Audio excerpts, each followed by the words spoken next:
ಹಿಂದೂ ಬಾಂಧವರೆಲ್ಲ ಒಂದಾಗಬೇಕು. ಇಡೀ ರಾಜ್ಯಾದ್ಯಂತ ಎಲ್ಲೆಲ್ಲಿ ಗಣೇಶೋತ್ಸವ ನಡೀತಾ ಇದ್ದಾರೆ ಅಲ್ಲಿ ನಾವು ಕೂಡ ಸನ್ನದ್ಧರಾಗಿ ಹೋಗ್ಬೇಕು. ನಾನು ಒಂದು ಮಾತು ಹೇಳಲಿಕ್ಕೆ ಬಯಸ್ತೇನೆ, ಮುಸಲ್ಮಾನರಿಗೆ ಕ್ರೈಸ್ತರಿಗೆ ಹೇಳಲಿಕ್ಕೆ ಬಯಸ್ತೇನೆ, ಅದರಲ್ಲೂ ವಿಶೇಷವಾಗಿ ಮುಸಲ್ಮಾನರಿಗೆ ಹೇಳಲಿಕ್ಕೆ ಬಯಸ್ತೇನೆ. ನಮ್ಮ ಗಣೇಶ ಪ್ರೊಸೆಷನ್ ಹೋಗುತ್ತಲ್ಲ, ನಿಮ್ ಈದ್ ಪ್ರೊಸೆಷನ್ಗೆ ಒಬ್ಬ ಹಿಂದೂ ಆದ್ರೂ ಕಲ್ಲೊಡ್ಕ, ಒಬ್ಬನಾದ್ರೂ ಪೆಟ್ರೋಲ್ ಬಾಂಬ್ ಹಾಕಿದ್ದ. ಆದ್ರೆ ನಮ್ಮ ಗಣೇಶ ಪ್ರೊಸೆಷನ್ ಹೋಗ್ಕೊಂಡೆ ಯಾಕಾಗಿ ನೀವು ಬಾಂಬ್ ಹಾಕ್ತೀರಿ, ಯಾಕೆ ಪೆಟ್ರೋಲ್ ಬಾಂಬ್ ಹಾಕ್ತೀರಿ, ಯಾಕೆ ನೀವು ಕಲ್ಲು ಬಿಸಾಡ್ತೀರಿ, ಯಾಕೆ ಚಪ್ಪಲಿ ತೂರ್ತೀರಿ? ಯಾಕೆ ಗೊತ್ತಾ, ಮುಸಲ್ಮಾನರಿಗೂ ಕ್ರಿಶ್ಚಿಯನ್ರಿಗೂ ಭಾರತದ ಜನ್ಮಭೂಮಿಗೆ ಹೊರತು ಪವಿತ್ರ ಭೂಮಿ ಅಲ್ಲ. ಮುಸಲ್ಮಾನರಿಗೆ ಇಲ್ಲಿ ಜನ್ಮಭೂಮಿ ಇದಾಗಿದ್ರು ಕೂಡ ಅವರ ಪವಿತ್ರ ಭೂಮಿ ಇರೋದು ಮೆಕ್ಕಾ ಮದೀನಾ. ಹಾಗೆ ಕ್ರೈಸ್ತರಿಗೆ ಜನ್ಮಭೂಮಿ ಇದಾಗಿದ್ರು ಕೂಡ ಅವರ ಪವಿತ್ರ ಭೂಮಿ ಇರೋದು ಬೆತ್ಲೆಹೇಮ್, ರೋಮ್. ಹಾಗಾಗಿ ಅವ್ರ ನಿಷ್ಠೆ ಏನಿದ್ರು ದೇಶದ ಆಚೆಗಿದೆ, ಈ ದೇಶದ ಒಳಗಡೆ ಇಲ್ಲ ಅವ್ರ ನಿಷ್ಠೆ. ಅಂತವ್ರ ಬಗ್ಗೆ ಎಚ್ಚರಿಕೆಯಿಂದ ಇರಬೇಕು. ನಾನು ಮುಸಲ್ಮಾನರಿಗೆ ಹೇಳಲಿಕ್ಕೆ ಬಯಸ್ತೇನೆ, ನೀವೆಲ್ಲ ಏನು ಪೆಟ್ರೋಲ್ ಬಾಂಬ್ ಏನು ಬಿಯರ್ ಬಾಟ್ಲ್ ಒಳಗಡೆ ಪೆಟ್ರೋಲ್ ತುಂಬಿ ಅದು ಬೆಂಕಿ ಹಚ್ಚಿಬಿಟ್ಟು ಬಿಸಾಡ್ತಿರಲ್ಲ. ಈ ದೇಶದಲ್ಲಿ ಹಿಂದೂಗಳ ಕೊಡುಗೆ ಏನಿದೆ, ಹಿಂದೂಗಳ ಶಕ್ತಿ ಏನಿದೆ ನಿಮಗೆ ಇನ್ನೂ ಅರ್ಥ ಆಗಿಲ್ವಾ?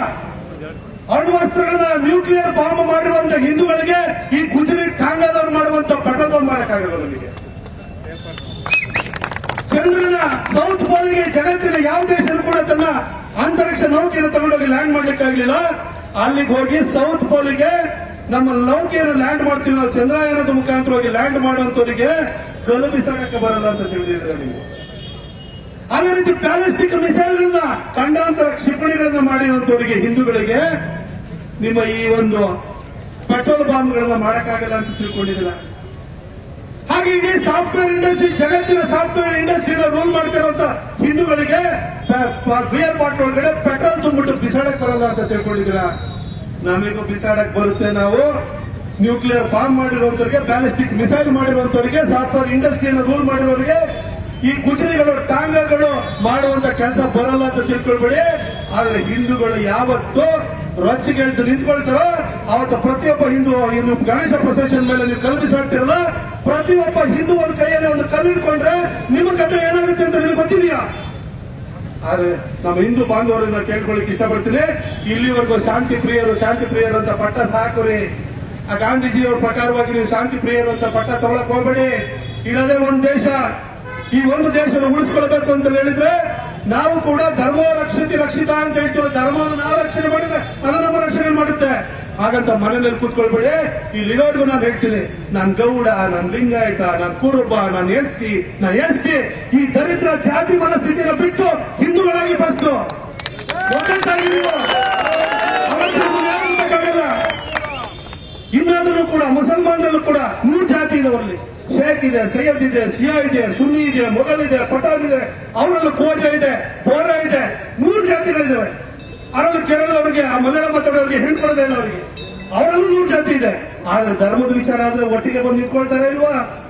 ಕ್ರಿಶ್ಚಿಯನ್ಸ್ ಅಲ್ಲೂ ಕೂಡ ಕ್ಯಾಥಲಿಕ್ಸ್ ಇದ್ದಾರೆ, ಪ್ರೊಟೆಸ್ಟೆಂಟ್ಸ್ ಇದ್ದಾರೆ, ನಿಕ್ಸ್ ಇದ್ದಾರೆ, ಹಾಗೆ ಆಫ್ರಿಕನ್ ಇದ್ದಾರೆ.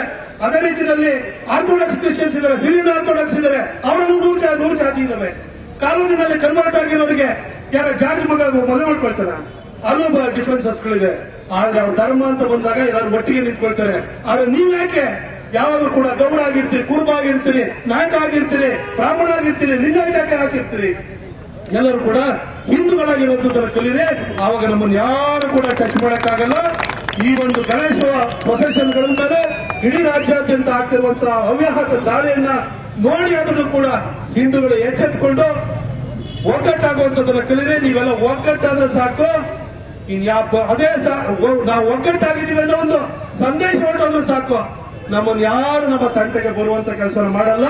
ಪ್ರೊಸೆಷನ್, ಗಣೇಶ ಪ್ರೊಸೆಷನ್ ಮೇಲೆ ಕಲ್ಲು ಬಿಸಾಡುವಂತ ಧೈರ್ಯವನ್ನು ಯಾರು ಮಾಡಲ್ಲ.